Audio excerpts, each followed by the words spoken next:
Hi everybody, I hope you're having a great day. In this video, I'm going to be covering Pogg Ur-Pogg.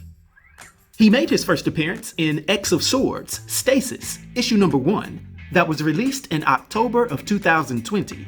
He's a native denizen of the land of Amenth, who would eventually become a Swordbearer of Arakko within the Ten of Swords tournament, with him in his most well-known form standing approximately 18 feet tall and weighing several thousand pounds, having orange eyes set within a green reptilian or crocodilian looking form that's even further enhanced by a reddish looking biomechanical exoskeleton, which happens to add 2 extra set of arms.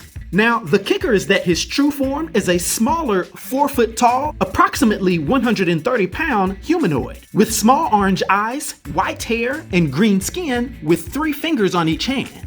Now, the massive Pogg Ur-Pogg seems to have moderate to low level vast superhuman strength as well as moderate durability, very quickly being considered a problem by his opposition, who were the Swordbearers of Krakoa, just off of the fact that he's obviously the tank of his squad. He was also considered a top-tier swordsman by his fellow Arakko, although I do want you to remember that the word Pogg itself means sword in the Arakko language.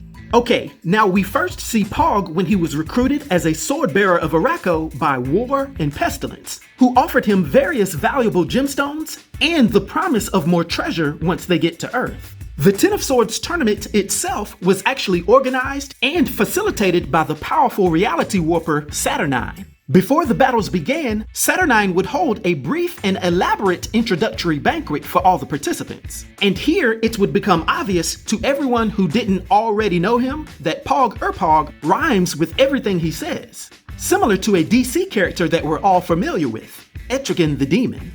But that's neither here nor there, and we would quickly find out that Pogg Ur-Pogg's opponent would be Magik.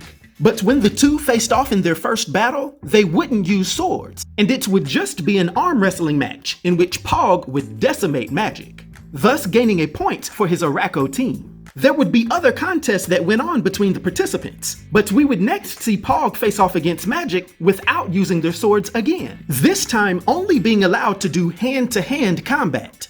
And although Pogg once again thought that he would get a quick win by just swallowing her up, he didn't realize that she allowed that to happen because she was aware of his one weakness.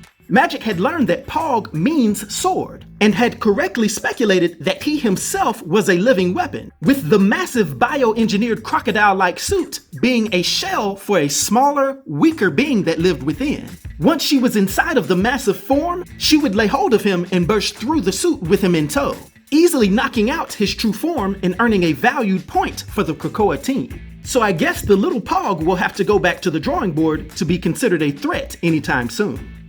Now, for his powers and abilities and his influence on the Marvel Universe, for my 1 to 10 rating, I'll give Pogg Ur-Pogg a rating of 5, which is an enigmatic rating. I hope everyone enjoyed this video. I'll talk to you next time. Be sure to like, subscribe, and join the new Sage.